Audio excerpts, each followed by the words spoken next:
Let's see this question. Question is, what should be the angular speed with which the earth has to rotate its axis so that the person on the equator would weight 3/5 of its original weight. ठीक है, तो हमें find करना है कि कितनी speed से अर्थ को रोटेट किया जाए जिससे वो अपने इक्वेटर पर जो उसका वेट है उसका 3/5 फील करे।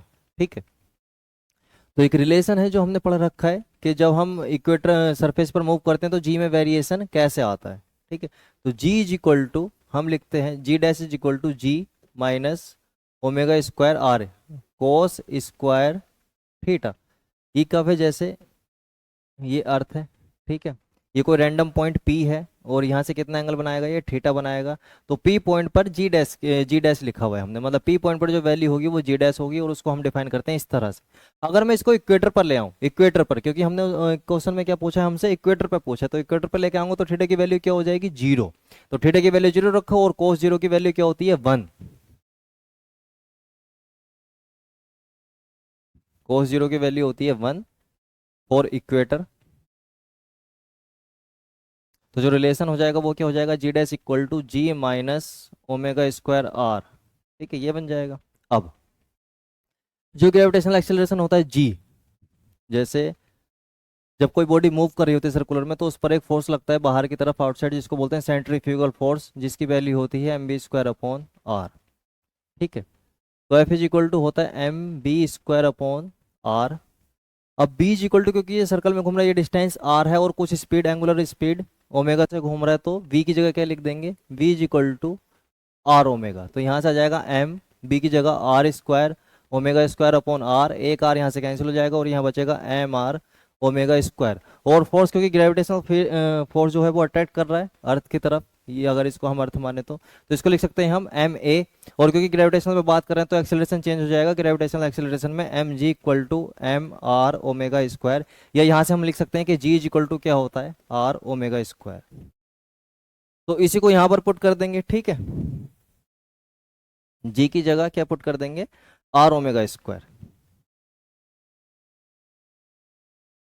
तो यहां से आ जाएगा जी डैश, रिलेशन है अपने पास जी माइनस ओमेगा स्क्वायर आर। तो यहाँ पर मैं पुट कर देंगे वैल्यू इसकी, ये हो जाएगा r omega dash square is equal to r omega square minus, इसको ऐसे रहने देते हैं जी को, क्योंकि ये इक्वेटर पर उसका पहले वाला ओरिजिनल वेट था, और यहाँ पर लिख देंगे हम ओमेगा स्क्वायर आर। ठीक है, अब मल्टीप्लाई कर देंगे एम से पूरी इक्वेशन को, कंप्लीट इक्वेशन को इससे मल्टीप्लाई कर दिया हमने एम से, तो ये बन जाएगा एम जी, या फिर डायरेक्टली इसको एम से ही मल्टीप्लाई कर दो, तो ये बन जाएगा m g dash equal to m g minus m omega square r. ठीक है, ये मैंने लिख दिया। अब उसने क्या बोला, m g dash equal to m g, और ये है एम जी, क्योंकि ये ओमेगा स्क्वायर आर क्या है, ओमेगा स्क्वायर आर है जी, तो उसे क्या बोल सकते हैं अपन, एम जी।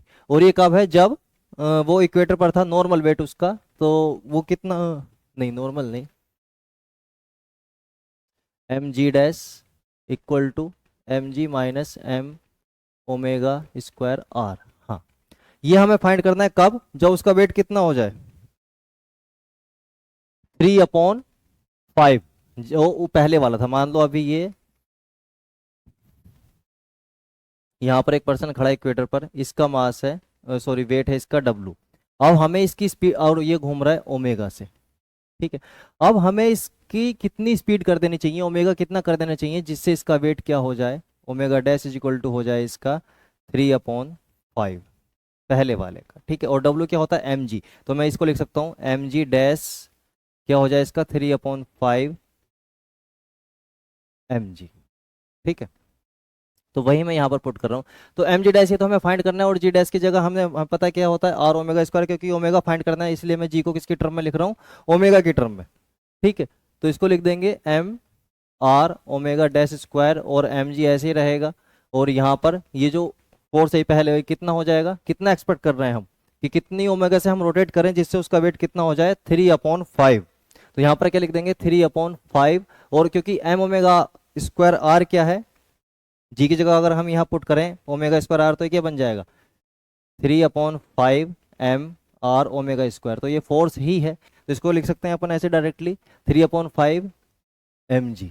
ठीक है, यही तो एक्सपेक्ट कर रहे हैं अपन, तो m r omega dash square is equal to m g minus m g common ले लेंगे यहाँ से, तो 1-3/5 और यहाँ बच जाएगा एम जी।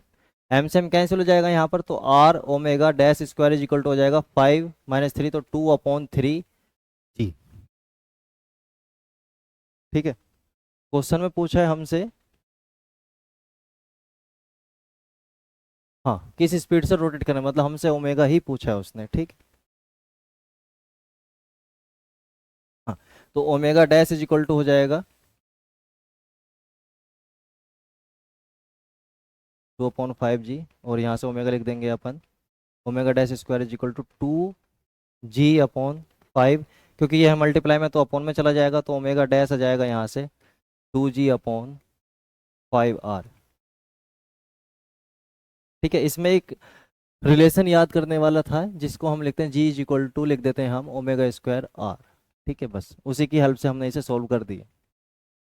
तो करेक्ट ऑप्शन है अपना omega dash is equal to 2g/5r, 2g/5r का स्क्वायर रूट, तो करेक्ट ऑप्शन होगा आपका इसमें ए।